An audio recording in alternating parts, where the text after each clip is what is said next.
क्या वही हो तुम जो मेरे लिए सारी दुनिया से लड़ते थे। होंगे जुदा ना हम कभी, हर पल ये कहते थे। क्या वही हो तुम जो मेरे लिए सारी दुनिया से लड़ते थे।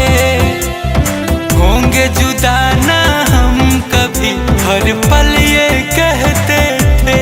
इतना चुभने लगा हूँ जानू, छुरा तो नहीं है, छुरा तो नहीं।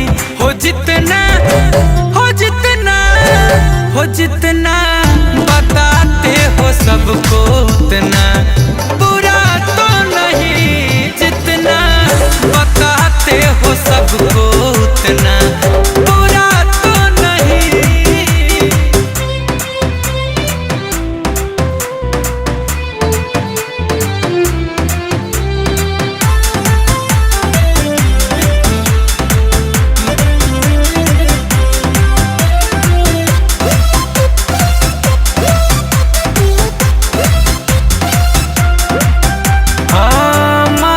दरमियाँ इतनी बढ़ गई दूरियां, इश्क तो खुदा है इसमें कैसी मजबूरियां।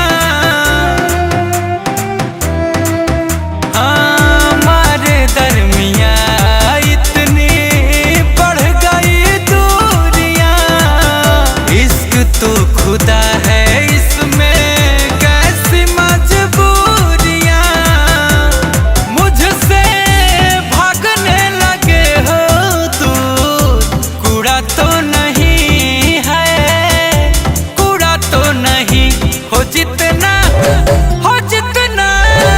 हो जितना बताते हो सबको उतना बुरा तो नहीं। जितना बताते हो सबको उतना बुरा तो नहीं।